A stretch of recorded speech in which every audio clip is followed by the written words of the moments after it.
but low compared to other professions, and we had good benefits. We didn't require a ton of education, but we required no criminal history and very basic physical stuff. But we did require that our officer candidates be 21 years of age because that was a state requirement for certification, which turned out to be one of the biggest barriers as we were losing some of our best candidates to other occupations and other careers. So how would we fix it? And why couldn't we get folks to that golden age of 21 and keep them here and invested in our own communities? So we reached out to our local community college to create a 2-tier program. It became our Books to Badges program. It's a very simple, small program that just simply said,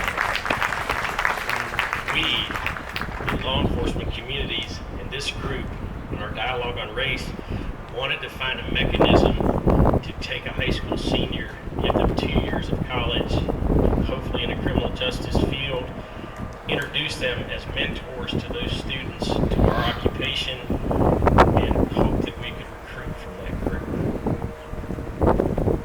We required them to do community service because we felt that was going to be an important piece of it, a critical piece to teach our young that this community was what served them first.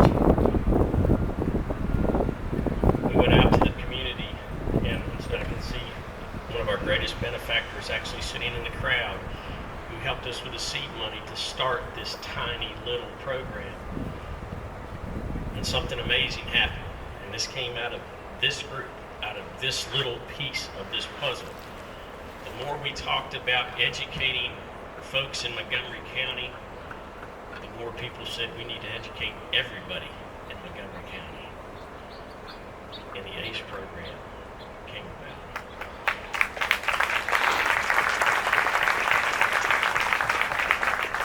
Our local community college had started a program that would enable every one of our high school seniors, regardless of demographic or any other issue, 2 years of free education. The problem was going to be, how are we going to fund it? Because there was going to be a significant public match to what we were going to try to do. So this group took it out on the street and went out. We lobbied and we lobbied and we went to everywhere we could go to ask people to support us. And there's a ton of you here today. And finally, our county board of supervisors took that bold, big first step. And they got the 2 towns to tag up, and the seed money was done. Our entire county now goes to school free because of this action.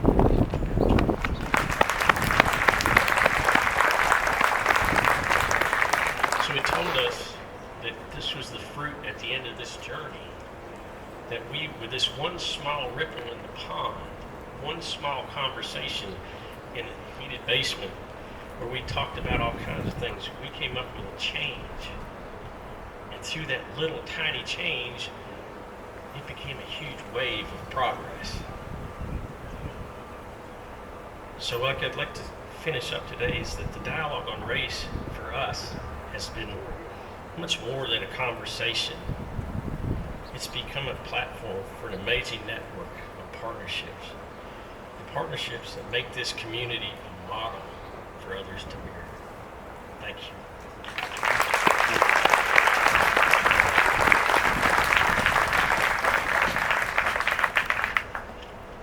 Good afternoon.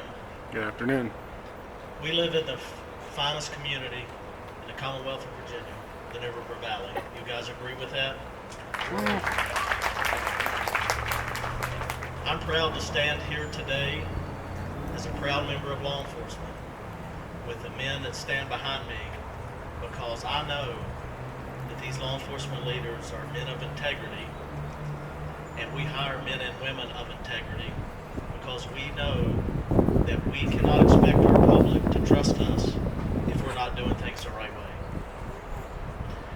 The police leaders that stand before you today absolutely love this community.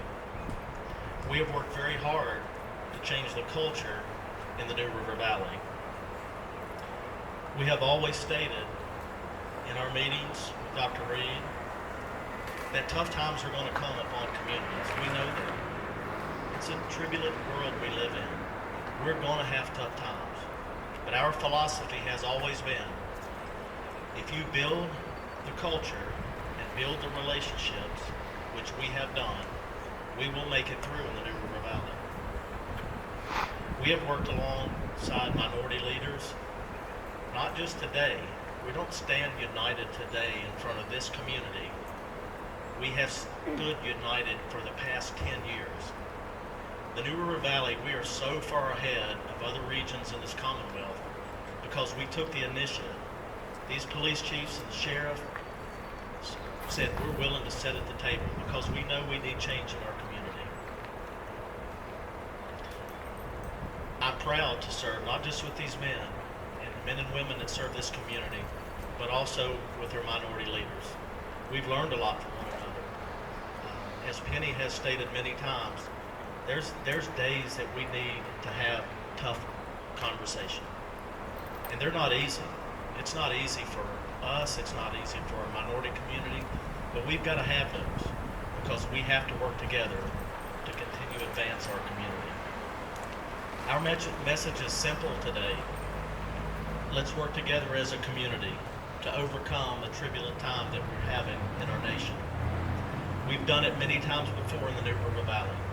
When there's crisis that hits this community, we come together. That's just what we do in the New River Valley. Let's show the rest of the world how it needs to be done. I'll speak briefly just on some of the things that we've done proactively. You know, many of you are familiar with the bills that have come out that are requiring all law enforcement agencies to track demographic traffic stop data coming up starting in July. We're 5 years ahead of that. We've been doing that in Christiansburg, Blacksburg, Montgomery County for 5 years. That's the proactiveness that we're bringing to the table. Because at the end of the day, we love this community. This is where we're from. Our children are going to grow up here. Your children are going to grow up here. We need a stable community, but it's going to take each and every one of us to develop that. So I challenge you today, we have to have love in our heart. We can't have hate in our heart. We have to have love for one another. And that's my challenge today to all community members. Let's work together to build a better community. Thank you.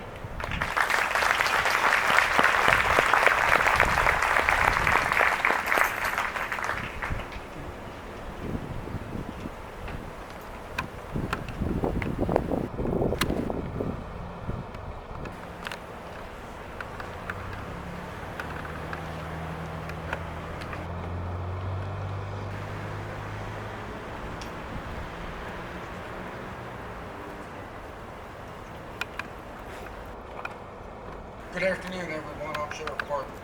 Good afternoon. Dr. Reedy just mentioned that we should mention a couple of our folks that made it through the program.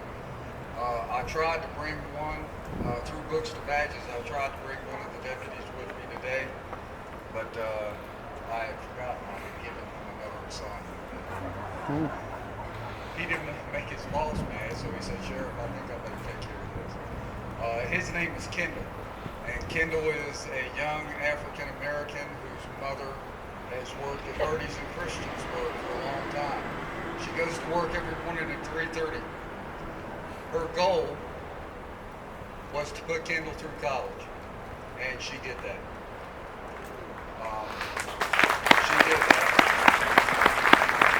Kendall was able to take advantage of a small piece of Books to Badges. And it was a great aid. So I now have Kendall. He is a correctionals deputy. He just came to me this morning and said, "Sheriff, have you got a few minutes? I'd like to know what I need to do to put myself in a better position to have the opportunity to become a patrol deputy." So he is all about advancement. He has worked hard. He is a great kid, and I couldn't be any prouder of him. Another young man we had was a Auburn High School graduate who did not even have law enforcement in his mind for his he took full advantage of the books to badges. He attended New River Community College. He graduated, and he is I violated one of my own rules. He is the first 21-year-old that I hired and actually put through patrol school. He is doing a fabulous job, and he was just on TV recently with one of the news stations talking about the Books to Badges program and how a teacher at Auburn had changed his life when she told him about that opportunity. And I want to say from my heart that I know this country is aching. I know I'm aching. When Anthony said that all of his emotions were taken over by anger, that speaks to the heart of just about all of us. No one in uniform wants to see someone else totally disregard what we believe, what we cherish, and what we all work so hard to protect, the sanctity of human life.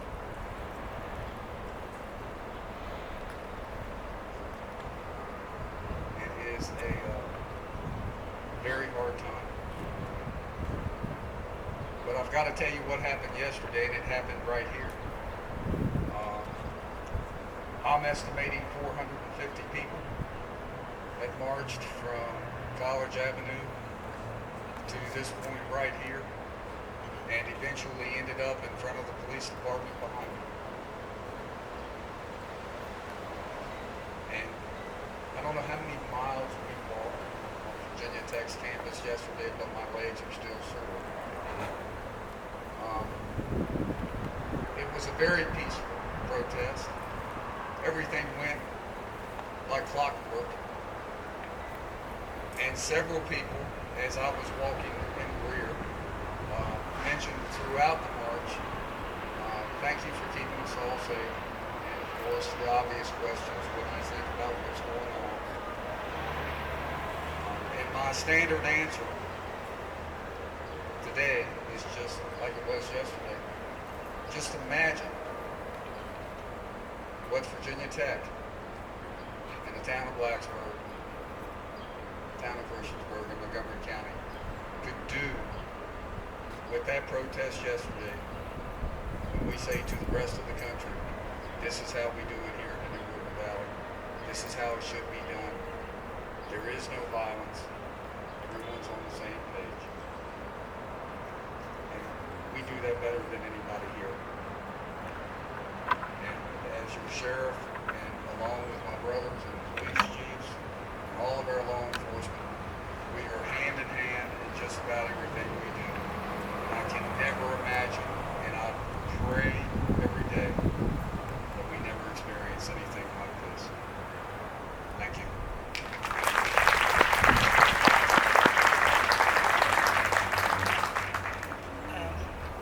So what I can say about the relationships and the work that has been going on is that it is truly wonderful.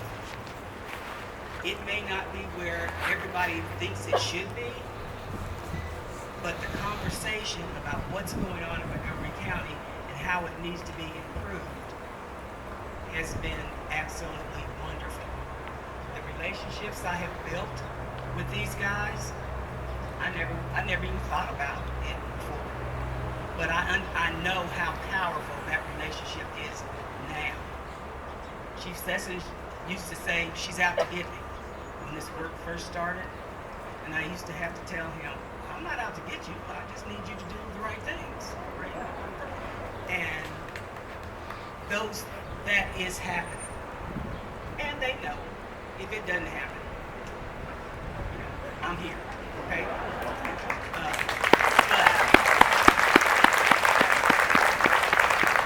But because of this relationship, when I picked up the phone on Sunday morning and sent a message to Chief Wilson and said, what do you think about participating in a press conference? Immediately, it was yes. All three of them immediately said it was yes. And then there was another group of people, citizens in this community who needed to be invited to the table today. And that is our elected officials. It costs money to be able to put on the summits and bring folks together like we have. It takes support from our elected officials to allow us to be able to do the work that we're doing. Because you know how this story can go. If they don't like what's happening in the police departments, in the sheriff department, they tell them, we ain't doing it that way. But that has not been what has happened in Montgomery County. They have come on board with us. They participate in our summits. We have folks who are on some of our focus groups. They financially support this effort because they know it is the best thing for Montgomery County. So we have several of those folks here today, and we're going to hear from the mayor of Blacksburg, Leslie Hager Smith.